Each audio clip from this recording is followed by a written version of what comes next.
Yeah, so I've been fortunate enough to be on a lot of successful teams. So my first medal came in 2012, in London, where we won bronze, and then we three-peated gold in Rio in 2016, Tokyo, I call it 2021 because of Right. COVID, and then Paris in 2024. Is there something that you think accounts for this consistent, extraordinary performance? Absolutely. I think I kind of touched on it earlier. I think it's the people that I have around me and the teams that we had. I think you saw a progression on how the teams had come together. The reason that I continue to come back and I continue to play and train is because of the guys that I play with. I owe it to them. There's a sense of responsibility and accountability. One of the things that people don't know is that we're scattered across the entire United States. Right. We come to a tryout and then we come to different training camps throughout the year, maybe 4 or 5, and then we have to collectively come together come tournament time. But in between those times, I'm at home. I owe it to my team to be here, giving it my full effort to make sure that I'm prepared for when game time comes. Not only to my team, but for the family that supported me. So while my wife is here with the kids and I'm out training, I owe it to her to be given 100% because dad's not home to help. So Right. my But you're also not together like a college sports team or like, the right, NBA or that are all sort of packing around together and living in the same city. yeah, Um, so this platform, the Ethics Incubator and other podcasts I might do, always bring together people from very diverse backgrounds. So people who run museums, who run global NGOs like Doctors Without Borders, who, and in fact, the executive director of WADA, the World Anti-Doping Agency, yeah. I interviewed. And I'd like to just touch on what do you see as the most important ethical challenges for sports today? And are they different when it comes to Paralympics? The most challenging thing is the pressure that athletes that are put on athletes. Mhm. And the reason that I keep it so vague is because the pressures are vague.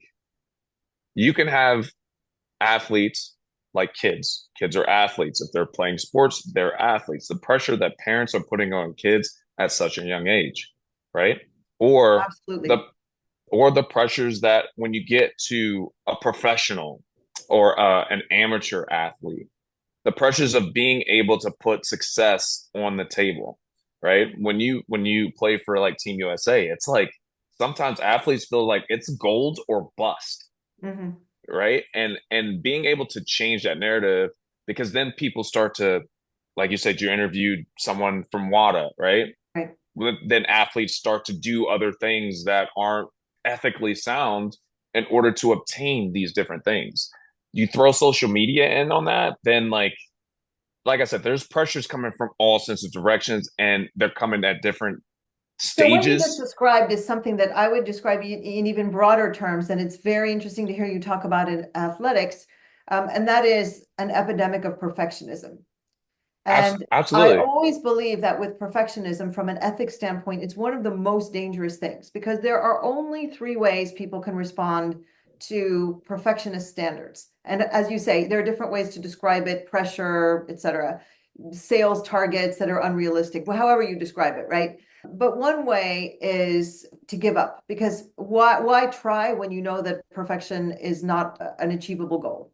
The second, absolutely, possible response is to cheat to try to achieve it. Because if you can't achieve it normally, so to speak, you need some extra support, whether that's stealing or whether that's drugs. And interestingly, you talk about kids, and I know that WADA is very focused on kids now.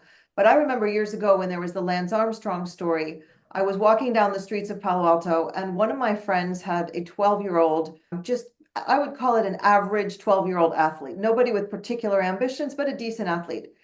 And I remember he said to me, Susan, what's the big deal with doping? Everybody's doing it.